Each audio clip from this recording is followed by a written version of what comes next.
Hey, hey, hey, this is Seagrove, and today I'm here with my good friend Chris Diller. Lives very close to me, and we go to a lot of the same cups.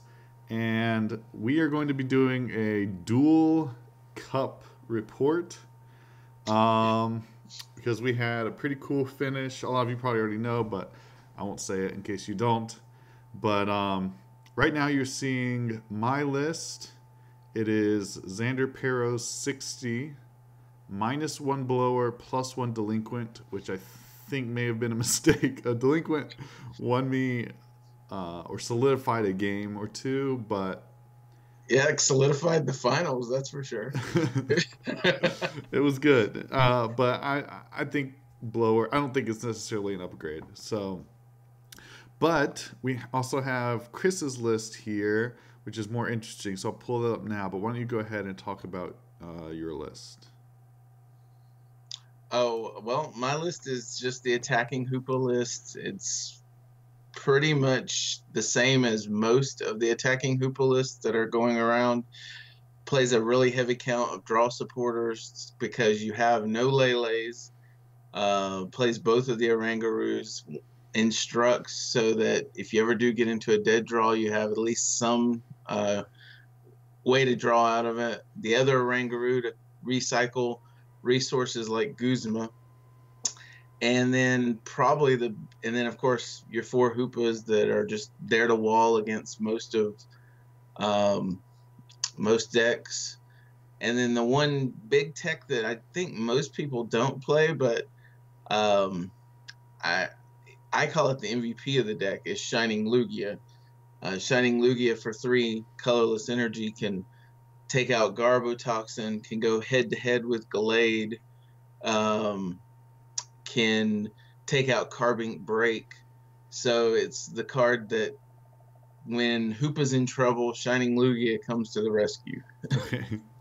How close is this to the lists that we saw top in, you know, In Portland, yeah. I want to say it may be 59 in the Shining Lugia, it may be 58. I I don't I know that they played the Ultra Ball, and if I had it all over to do again, I would probably take the Ultra Ball out and put the Pal Pad back in because I feel like that was a little bit better. Okay. Um, I also probably would take a Mewtwo out and put a second Shining Lugia in.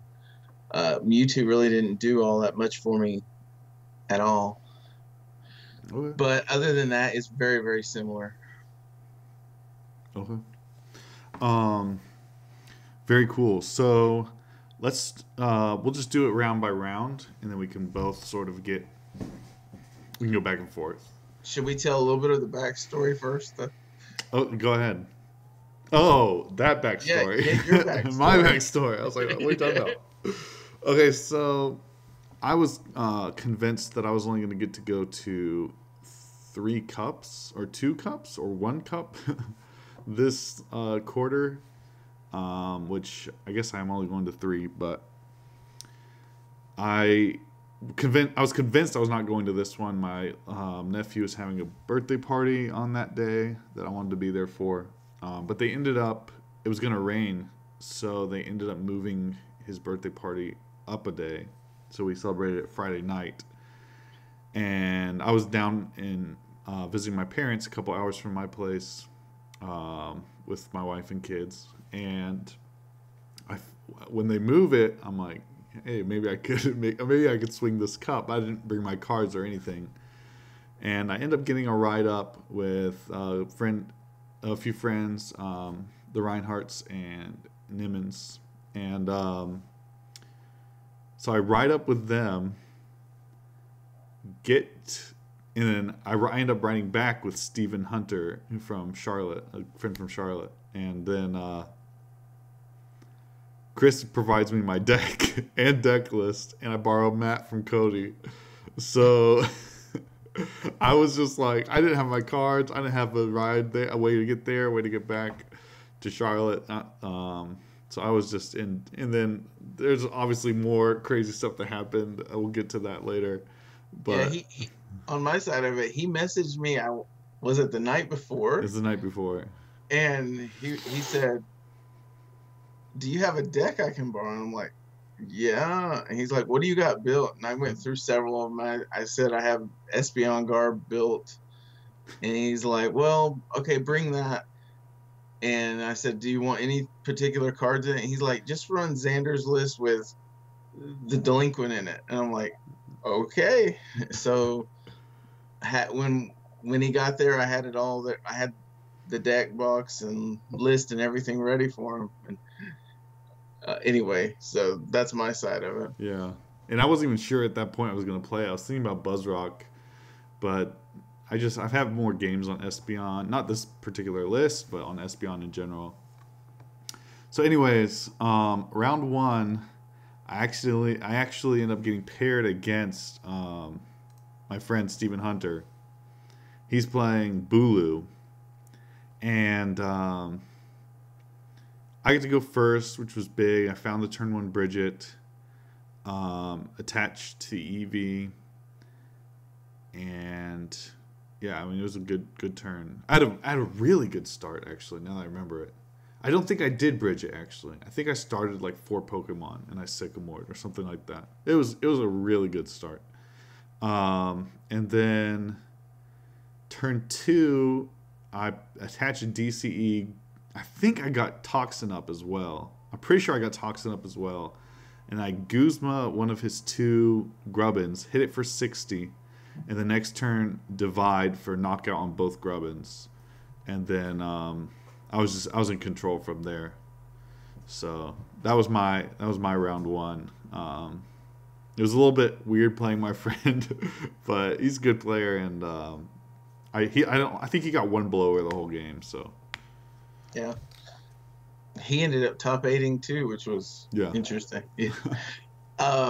My first round was against Lucario GX, Lycanroc GX, Zoroark GX, which is a pretty good matchup for attacking Hoopa. I like pretty much. I mean, it's still a little difficult if they're playing promo Rockruffs, and he was.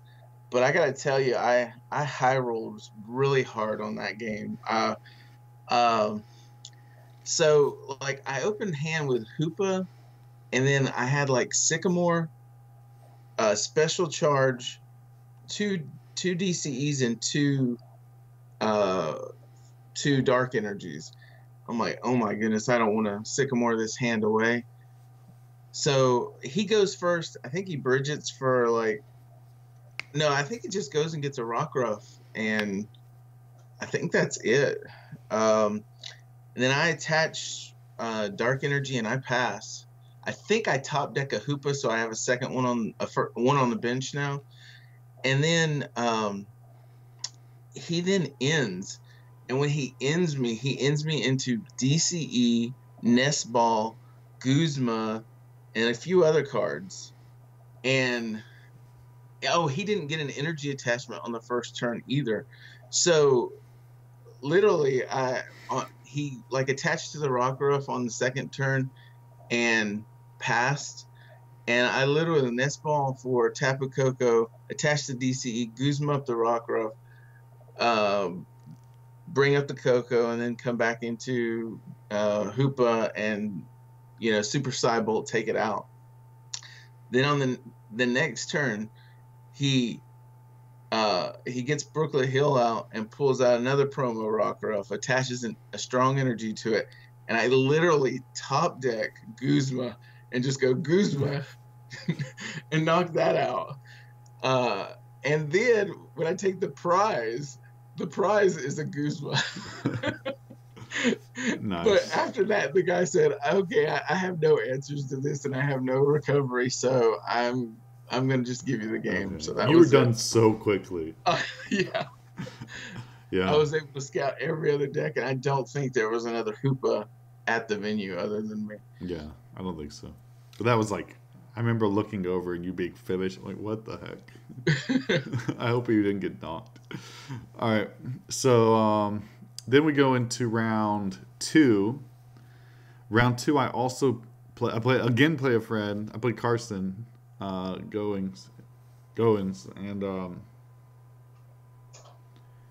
he's playing Greninja, which is a favorable matchup, but he's just better at the match. I don't know what I'm doing with this deck at this point in the tournament. I'm just like figuring things out. I had a Sycamore turn 1, and I didn't have an attachment. So I felt like I wanted to get the attachment, and I Sycamored away a Toxin, and then my other one was prized, and I didn't get my Super Rod the whole game. So I think I just went a little aggro there, and then I pulled my Toxin on my last prize, and he won that following turn before I got to play it. So he just outplayed me, basically. And he ends up making cut as well. So, yeah. So that was my round 2. What did yours look like? Round 2, I played against Greninja also. The last time you had me on, I talked about my quad wob, and I mentioned a guy named Edwin, who he and I have become pretty good friends also. I played him in round 2, and last time he had teched for, my quad wob Hoopa deck with a baby Lycanroc. Well, this time he was on Greninja, and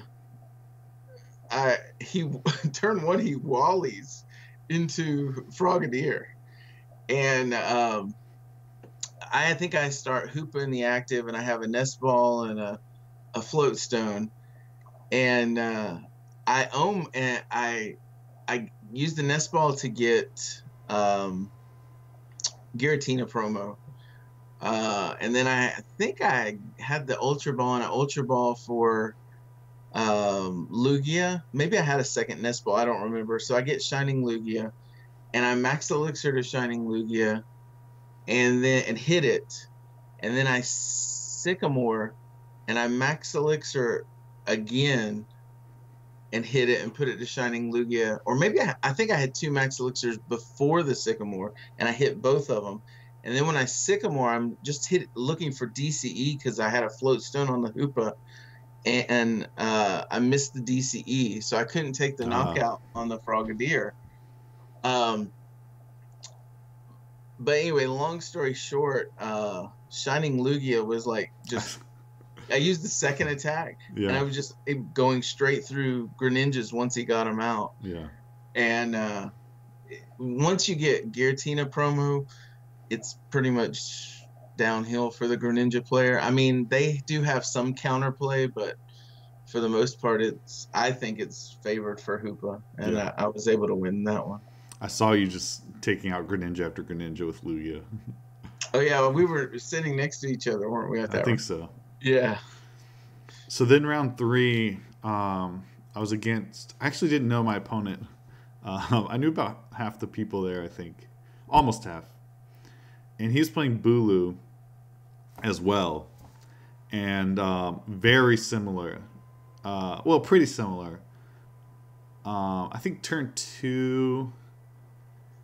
I think I did the same thing where, like... I know I did sort of the same move where I Guzma'd up the Grubbin, and then but instead of attacking and then dividing this time, he actually played a Charger Bug and he had it out. So I went ahead and divided 9 onto the Charger Bug for knockout and 1 onto the active Grubbin, and then the next turn I knocked it out and played the Delinquent and actually put him down to 0. So that was the one game where it definitely got it for me because he had a Lele in hand. So that definitely won me that game. I may have won anyways, but it solidified it for sure. But he was playing Aether Paradise, so that was a little bit scary for a bit. But once I got that off, the double Grubbin knockout and the Delinquent, that was game. So my round 3 was against Ryan Sablehouse, and he and I in round 1 were playing right next to each other, so we both knew what we were playing. And he asked for an ID pretty quickly, and I really did contemplate it, even though I knew I was probably favored in the match. However, I just said, you know what, I'm gonna take my chance, and if so be it, and I almost regretted that decision. The reason was I think I got 3 Hoopas and a Shining Lugia out the whole game, but I never hit a draw supporter throughout that whole game. In fact, my only supporter for the whole game was Gladion, and I was able to use that to get the third Hoopa.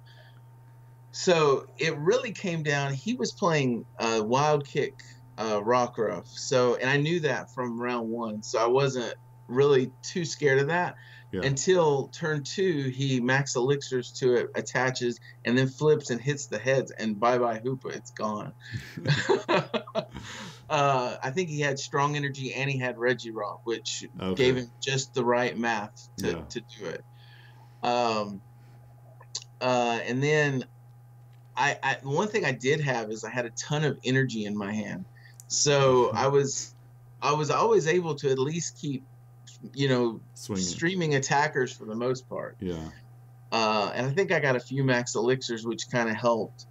I was at least attaching to the bench, so when he took out the active Hoopa, on turn two, I was just able to put a DCE on and take out the Rockruff. Mm-hmm. Oh, he knocked you out on his first turn? On his second turn, yeah. Okay. He went first. Oh, wow. And then on his second turn, he knocked me out. Ouch. He was playing 2 Baby Mews, though. Yeah. And he was getting them fully powered up. And he also, I think, was able to knock out a Shining Lugia with, I think, maybe a Buzzwole. I don't remember everything. But here's the thing, is it basically came down to this. I was able to take out both of the Baby Mews, and he had evolved his last Rockruff into a Lycanroc. And he had I swear it was probably close to 40 cards still in deck. Maybe 35. And he had 3 left in his deck. And it was down to if his Sudowoodo was prized. And he needed to be able to hit an elixir and attach. And fortunately, his Sudowoodo was prized. And he only had 3 cards left. He said, "I can't do anything. You got it." And I was able to take the game that way. But I was sweating it because it's pretty tough, I mean, I was able to get the energy, but it's tough when you don't have Guzma or any draw supporters. So yeah. So my next round, I played against Martha. It's Martha, right? Not Marth? I think it's Martha, yeah. Okay. But I think a lot of people call her Martha. Okay. Well, anyways, she's really cool, really good person, really good opponent. And we were playing the Mirror. I think the only difference was the Delinquent. And I couldn't find a Psychic Energy or a Draw supporter. And she played it well. She won with a Divide on the end onto my Lele, which she damaged earlier. So, yeah, she played it perfectly, took the game, or close to it. I don't know. I didn't see any mistakes. I asked her if she saw any of mine. She said no as well. So it was just sort of like, whatever. She went first. She drew better. She won.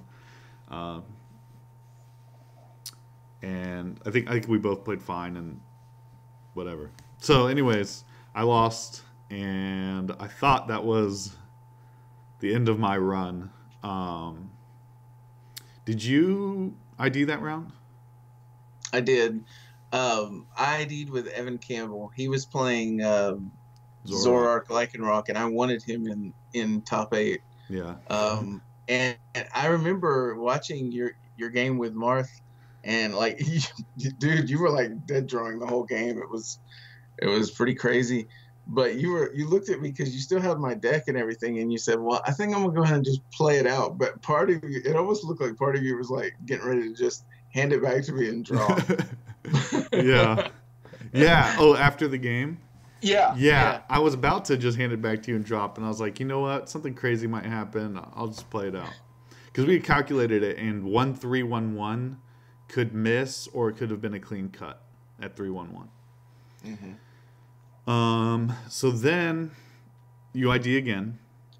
Right.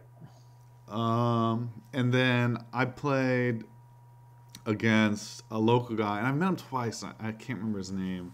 I know his brother a little better, but anyways, he was playing, I don't really know what he was playing. Yeah, well, actually, before you do that, before you get into that round, let go back to the round before, because there's a little bit of a story here that kind of brings into how amazing this whole thing ends up being. Okay. So Martha's son, he can ID in. All right.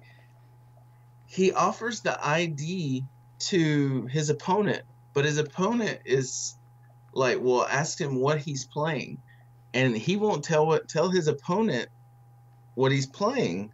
So his opponent is like, well, let's go ahead and play it out. Well, it was Magnezone and it was Golisopod Zoroark, and Magnezone is, at least what everybody was saying around the tables, Magnezone is favored.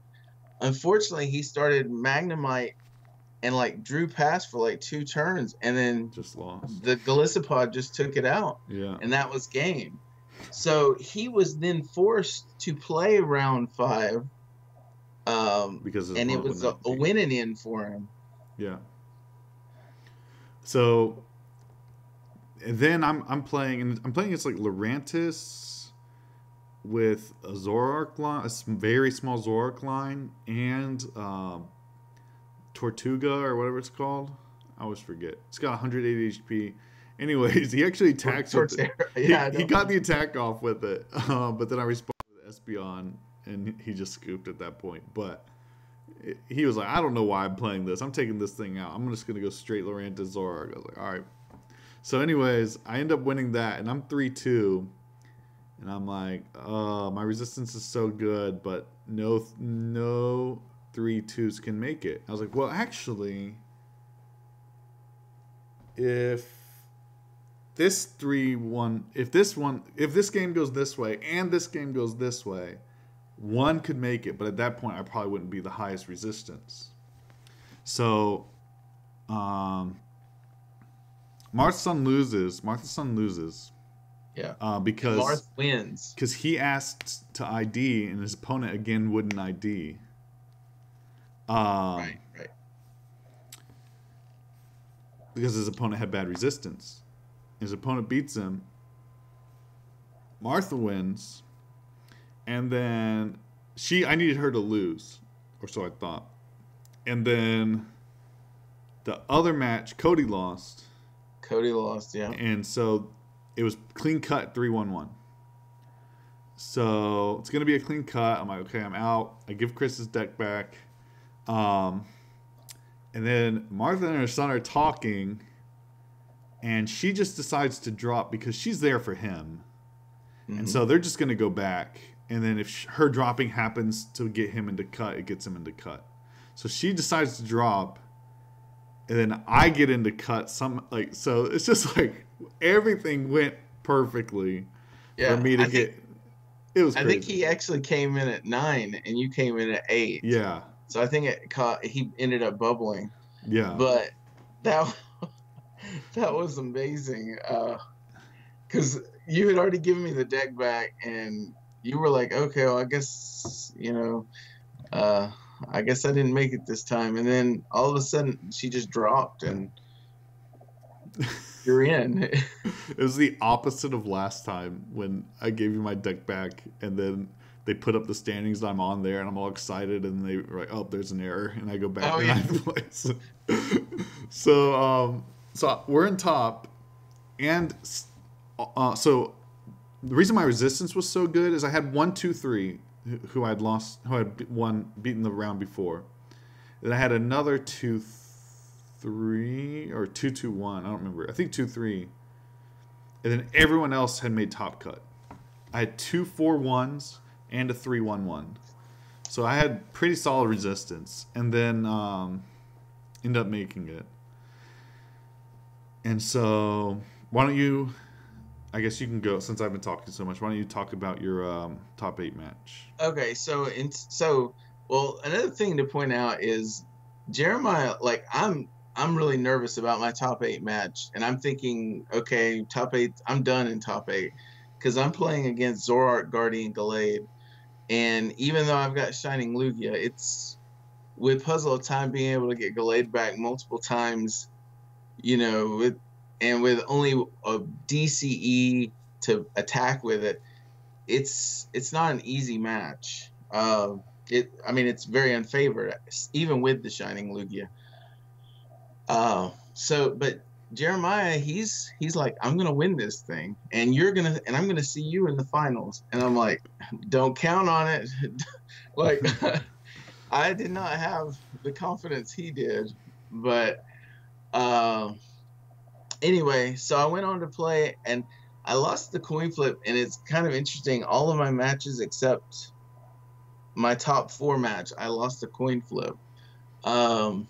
So I was like, oh my, I've got to now win Hoopa losing the coin flip. And the thing about Hoopa that I find very interesting is especially when you're playing against a Zoroark deck, is that they're running through their resources really fast so that you don't have to take 6 prizes. Most of the time, you just have to be able to stop the 2 or 3 attackers that they're going to have. Usually it's 2 Gallades and a Mewtwo or something like that. And in game 1, that's exactly what I did. I was able to use my Super Rod to recycle my Shining Lugia, and I was able to go toe-to-toe where my Lugia took 2 shots against his Gallade, and his Gallade took 2 shots against my Lugia. And the good thing about Lugia is that Zoroark only hits 120, so even a Zoroark can't take out Lugia on its own. So Shining Lugia takes out the first Gallade, and then I'm able to recycle the Shining Lugia, but he's able to recycle the Gallade. So we have that same standoff again. In the meantime, though, I think he's probably taken out a Hoopa, maybe 2. But I'm able to take out the second Gallade. And then really at that point, he's gone through so many resources. His puzzles, he used all his puzzles up, that all I've really got to get through is a Mewtwo. And once I do that, he has like 4 or 5 cards left in game 1, and he's like, okay, let's go into game 2. Did he GX? He did not GX either game. And I think in the second game, he realized his mistake. It went very similarly, except he only got 1 Gallade out, and he actually had to use puzzles, had to use a single puzzle twice in the game, because even though Zoroark's very consistent, he ran into a little bit of a dead draw. But he had 3 cards left. He traded his Guardia away, and he had rare candy. He had a rare candy in the last 3 cards. And as soon as he traded it, I think he used Ultra Ball. He looked at his last 3 cards, and he realized his mistake. Yeah. Because he would have been able to GX all the energy and the puzzles and the Gallade all back in. And at that point, it was like I had 5 prizes left, and he had like 3 or 2 or something like that. So it wasn't like, I couldn't stall him out any longer. But fortunately, he just made that error, and I was able to take the victory on that one. Yeah. And another thing about this cut is I was actually friends with everyone except for the one guy who I hadn't seen before in Top Cut. So that was kind of cool. Yeah. But anyways, so I'm against Carson again, and I felt like I had learned from my mistake in when I played him in Swiss, and just got Garbatoxin up, used Tauros and N and Drampa, like Espeon early with divided game 1 for what's it called? Froakie and Staryu, and divided game 2 for Starmie. Just stayed on top of it the whole game. Like I think he played 2 blower. I don't think I ever saw more than 2, and so it was a pretty easy win. I don't think I played better than him. Just the deck sort of carried me through that. He was definitely the better player in that matchup. So yeah, not much to say there. I got up Garbodor, and then he had to use a lot of items one of the games, so I got to trash the Lanch, and yeah. Did you use Tauros's GX against him? No, I divided both games. Oh, okay. All right. Well, my top 4 was against Evan Campbell, who I had ID with earlier, and Evan's, really good player. But he knew going into it that it was pretty bad match, and he was kind of joking with me, and I didn't realize until later in the game. I thought he was playing a Rangaroo from Ultra Prism, which turns that whole matchup on its side. Because I'm playing it, he's playing it. If he was playing it, then it's like we just go into this constant Acerola loop. I imagine it probably makes the game favored for a Zoroark player in the right situation, but he wasn't, and he the first game was pretty easy for me because I was able to stream attackers, and he would hit me with a Rockruff promo, and every now and then he would get a Professor Kukui and take a one-shot on my Hoopa, but then I would just have another one to answer it, and he just ran out of attackers before. And he also prized like one of his Rockruffs, and then he prized, I think, a Kukui in the game 1. So he had like a lot of bad prizes on game 1. Yeah. Game 2 though was totally different. He only had 1 prize left, and I still had 2. And he had played. I mean, the guy is a great player, very strategic player, and it was just the fact that, again, I kind of ran him out of resources. We were both kind of ace-rolling, so he only had a Mewtwo left, and so I would hit his Mewtwo, and then he would ace-roll up, and he'd bring it back up, and he'd ace it, then he'd hit my Hoopa, and I'd ace-roll it. And eventually we got into this really weird stalemate where he didn't have any more puzzles, but I didn't have any more Guzmas, and like I said, I wish I had Palpad, but I didn't. Mm-hmm. And my Rangaroo Ultra Prism was in the discard pile, and my Rescue Stretcher was in the discard pile, and my Super Rod was in the discard pile. So there was no way to recycle Guzmas. So we got to this point where he didn't have any. He had energy, but he knew that my Lugia was powered up, and I could take a one-shot on his Mewtwo. Mm-hmm. So at that point, he could no longer bring the Mewtwo forward. And so at that point, he was just trying, but I had fewer cards than him. So it was kind of a race. Can I take my last couple prizes?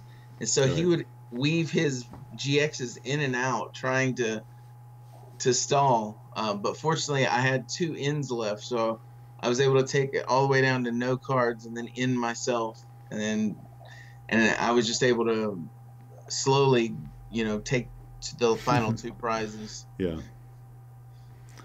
Okay. So my top 4 is definitely my most interesting match, and that was against Ryan Sablehouse. And after I played Carson, I'm like, Carson, I know this is like an easy matchup. How do I play it? And he's like, confuse him for 120. I was like, oh, okay, got it. So I'm like, I'm just not going to play Drampa, just not going to play Tauros, just going to play Garbodors, Espeons. I'll be fine. So game 1, he wins the coin flip, and I start Drampa, Cynthia. Like, on my turn, I draw for turn, and I Cynthia, and that's it. Like, don't play a single card. Can't play a single card. And then I have to Ultra Ball just to stay alive. And I don't remember. Honestly, I was so tired by that point. I don't remember which game is which and what really happened. But he ended up taking out my my Drampa on turn 3, I think. And then I don't know. It was back and forth. I ended up winning game 1. Game 2, again, I start Drampa. This time I get to play Perilous City and then Cynthia. Like, same thing, just Drampa, Cynthia, except this time I had Perilous City. And again, I had to Ultra Ball just to stay alive. But he ends up winning game 2. Oh, actually, in game 1, I remember the ending. It came down to who could Guzma first, and I want to say I delinquented him to 0. But maybe, I think I did. I think I delinquented him to 0, but maybe not. Maybe I was, I ended him low with Garba. That may have been it. And he got 3. He was just waiting on his Buzzwole. He got the 3rd energy on his Buzzwole. He just needed the Guzma. But I just Guzma'd first and knocked it out. And then in the last round, again, we're both really, really tired. And he's like, in game 3, he takes a super long turn 1. I think this was game 3. He takes a super long turn 1. And he attaches an energy at the beginning of the turn. And I'm like, I hope he doesn't think he hasn't attached because it's been a really long time. He doesn't. So it's all good. Then turn 2, he attaches again. Elixirs. All good. Turn 3, he's like, takes a long turn. He hasn't attached yet. And he goes, okay, so I hate to ask this, but have I attached this turn? I'm like, no, dude, you're good. He's like, okay. I thought I hadn't, but I wasn't sure. And I'd been keeping track. So I was like, yeah, you're good. But then later in that game, or maybe, I don't remember. At one point in the series, I Cynthia, and I think for some reason I Sycamored. And so I go 1, 2, 3. But when I put down 3, I put down 2 cards. And I'm just like very slow. I'm just really tired and slowly processing it. I'm just staring at the 2 cards. And I'm like 3, 4, 5, 6, 7. I think I was counting it out loud. So I pick it up. He's like, "How many cards did you just draw?" I was like, 7. He's like, "Oh, okay. Well, I'll just put this one back." And he grabs a random one, puts it back, and I'm like, "What are you doing?" I'm like, "What are you doing?" And Steven's sitting right there. He's like, "Dude, you played Cynthia." I'm like, "Oh, okay." I was so confused. So he was cool about that, which was nice. And then that just came down to he missed an elixir to. He could have used. So I Trash-a-Lanched, and then the next turn he attaches to Mew, plays Sudowoodo, uses because he had knocked out my Garbatoxin the turn before. Plays Sudowoodo, uses Bloodthirsty Eyes to bring up Espeon. Cynthia's plays Super Rod. No, he Super Rodded earlier to get Sudowoodo back in, and then Brooklet Hill to get it. And then he has like 18 cards left in deck or something like that, and 3 fighting energies, and he whiffs the elixir onto Mew, and then he's just like trying to think of a way out of it, but I just top decked Guzma and then won the game with the Trash-a-Lanche onto Lele. So it was like he played that again. I'm sure he played it way better than I did. I really didn't. I had never played the matchup, either side of it, I don't think. Just really pretty inexperienced with the deck, to be honest. And I ended up winning. Very favorable matchup. But he played it really, really well and kept it tight all 3 games. And all 3 games... So game 1... I forgot to say. Game 1, I start Drampa and then just Cynthia and have to Ultra Ball stay alive. Game 2, I start Drampa, have Cynthia, and have to Ultra Ball stay alive. Game 3, I start Eevee, Cynthia, or Sycamore, I don't remember. Or N, I don't remember. Don't find a Psychic Energy.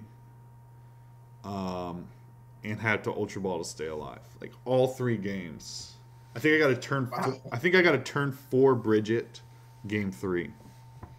So it was I'm sure I misplayed, and he played it super well, but I did draw quite poorly. And that was really the only, besides against Martha, that was the only bad drawing that I did all day. So I ended up winning that, and then who am I sitting across from in the finals? Yep. Pokedad himself. And yeah, we don't have to talk too much about this match. If there wasn't, I mean, it was just like you didn't really draw that well. It's a pretty good matchup for me. Yeah, Um, it's pretty favorable. In game one, you just demolished me. I think I took out a Trubbish in game two with a Guzma, hoping to deny the Garbotoxin. And I think I succeeded for maybe a turn or two, but then you just bringing up Trashalanch, and then that forced me to use Oranguru to put items back in. yeah. And then that gave you the time to get the Garbotoxin. And I kind of started dead drawing in game two. I was dead drawing in game one, and that's the one thing about Hoopa, and that's, one of the weaknesses when you're playing Hoopa, you have no out to Lele. So, that's the risk you take. And of course that's the thing. If you play a deck like this, you've got to take the good with the bad, and I'm willing to take that risk. So Yeah. and I did notice that I did drew a couple times throughout the day, and it just so happened in the finals was probably the worst. Yeah. So it was pretty uneventful. I got to GX and Oranguru, I think, which was fun with Tauros. Yeah, you did. But yeah, it was pretty uneventful final, pretty anticlimactic, honestly. Yeah. Climactic. But after everything else, both of the routes we took to get there. Yeah. It just ends. Yeah. But one thing that we were talking about afterwards was with a deck like this, and a lot of the decks you play, you're saying are anti-meta, and it just clicked for me. Like a lot of tournaments, you either just go 4-0 and then ID in, or you'll go. Well, this would be a 3-0 because it was a smaller one, and then ID in.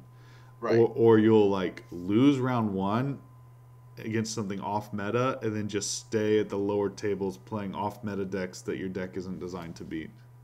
Yeah. So that was kind of an interesting realization. Yeah, that believe it or not, I've been to 10 League Cups this year, and I've top cut 8 of them with maybe 1 or 2 where I didn't ID in. But the 2 cups, exactly what you said, the 2 cups that I scrubbed out were I lost game 1 to something that was not, that my deck wasn't prepared to counter because I played counter meta. Yeah. And then that leaves me at the low tables playing stuff that I just can't counter. So yeah. All right. Thank you for your time. Is there anything you wanna say before we finish? Any shout outs or anything you want to give? Yes, I got a couple shout outs. First of all, I got a shout out to Cody Brown. He drove me, and just a great writing partner and a good testing partner, along with, and then you and Jeffrey Blake, also great shout out to you guys because great testing partners. I did not give a shout out last time I was on your channel. It was when I was doing the quad wall. Mitch O'Neill, he drove me, and I failed to shout that out. So I'm giving you a shout out now, Mitch. You deserved it. Yeah, Mitch. And then again, I want to shout out to my wife because this weekend was I was gone most of the weekend, and she just she's a great woman, so I'm thankful to have her in my life. Yeah, same. So for my shoutouts, I guess I have a lot because of all this.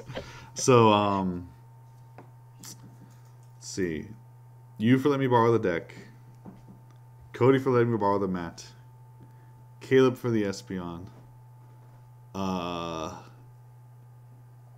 Nimmons for the ride, Reinhardt's for the ride, Steven for the ride, all my testing partners, Marth for dropping,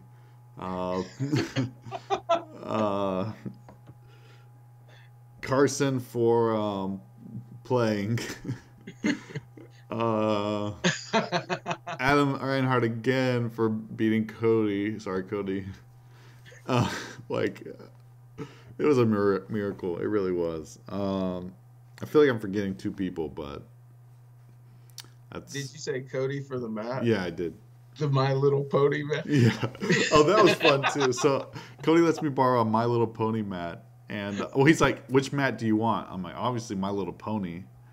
And someone's, I don't think it was Cody's. Like, "Are you a brony?" I'm like, "Yeah, man. This is my favorite one too." I have no idea. I've never seen the show.